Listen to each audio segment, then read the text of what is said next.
Welcome to আর রান্নাঘর। বন্ধুরা, শুভ সকাল।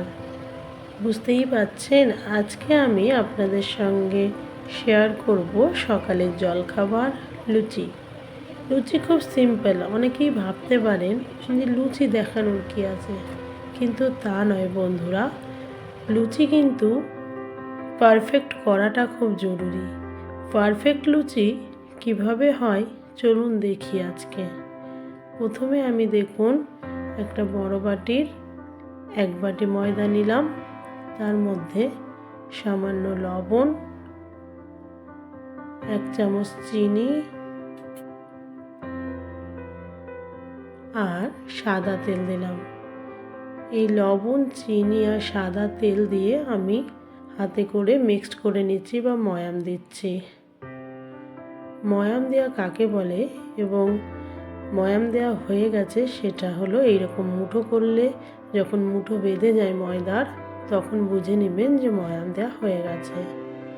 এরপর আমি সামান্য জল গরম করতে দিয়েছিলাম, সেই উষ্ণ গরম জল দিয়ে আমি ময়দা মেখে নেব। ময়দা মাখাটার উপর ডিপেন্ড করবে যে আপনার লুচি কতটা নরম হবে। লুচি নরম না হলে বা লুচি যদি না ফোলে তাহলে সেই লুচি খাওয়ার কোনো মানে হয় না। আমি আস্তে আস্তে ওই জল দিয়ে ভালো করে ময়দাটা মেখে নিয়েছি। দেখুন ময়দা আমার মাখা হয়ে গেছে। এবার আমি সাদা তেল দিয়ে বেশ আধ ঘন্টার জন্য এই ময়দাটাকে রেস্টে রেখে দিলাম। ময়দা রেস্টে রাখাও খুব জরুরি। এবার আমি আধ ঘন্টা পর ময়দাটা খুলে আরও কিছুক্ষণ 5-10 মিনিটের জন্য আবার ভালো করে মেখে নেব। আপনি ময়দা যত বেশি মাখবেন এবং যত ঠেসে মাখবেন তত আপনার লুচি নরম হবে এবং ফুলবে। লুচি যদি না ফোলে তাহলে কিন্তু লুচি পাঁপড় হয়ে যাবে। অনেক সময় অনেকেরই এই সমস্যা হয়। আজকে আমি যেভাবে আপনাদের লুচি করা দেখালাম বা আটা ময়দা মাখা দেখালাম, সেইভাবে একবার করে দেখুন।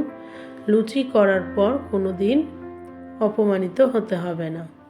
এবার আমি লুচিগুলোকে, যে ময়দাগুলো মেখেছিলাম সেগুলো ছোট ছোট করে লেচির আকারে কেটে নিয়েছি। উপর থেকে আবার আমি বেশ খানিকটা সাদা তেল দিয়েছি। যত আপনি তেলে ভিজিয়ে রাখবেন তত, যেহেতু এটা ময়দার লুচি, তত বেশি ভালো হবে। কারণ ময়দা একটু শক্ত শক্ত হয়, চিমড়ো হয়, যার ফলে ময়দা বেলতে খুব অসুবিধা হয়। সেই জন্য একটু তেলে ডুবিয়ে রাখবেন, তাহলে ময়দা যে লুচি সেটা খুব ভালোভাবে বেলা যাবে এবং অসুবিধা হবে না। দেখুন এবার আমি বেলুনের সাহায্যে লুচিগুলো বেলে নিচ্ছি। এইভাবে একটা একটা করে বেলে আমি লুচি, প্রথমে 4-5টা লুচি বেলে রেখে দিই, তারপর আমি তেল গরম করতে দিই। দেখুন আমি 6টা লুচি বেলে আপনাদের দেখাচ্ছি।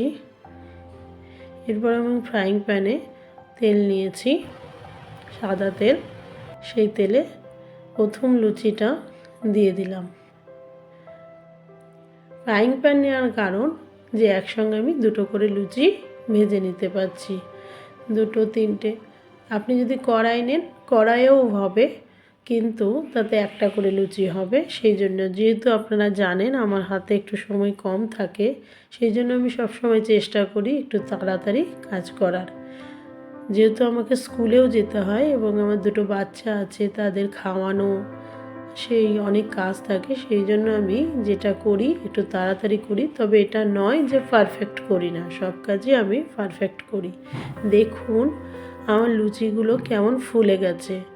কোনো খাবার সোডা নেই, কিচ্ছু নেই, কিন্তু লুচি ফুলেছে। তার মানে বুঝতে পারছেন যে ময়দা মাখাটা ঠিকঠাক হয়েছে, সেই জন্যই লুচিগুলো ফুলেছে।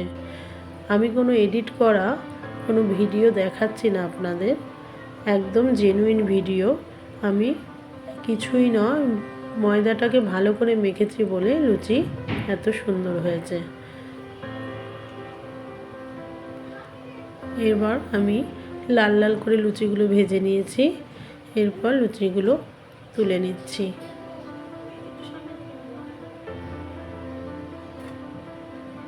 এইরকম করে আমি সব লুচি ভেজে নিয়েছি।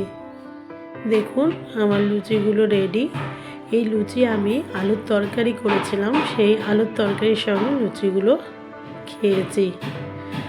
আপনারাও এইভাবে বাড়িতে লুচি করে দেখুন, খুব ভালো হবে।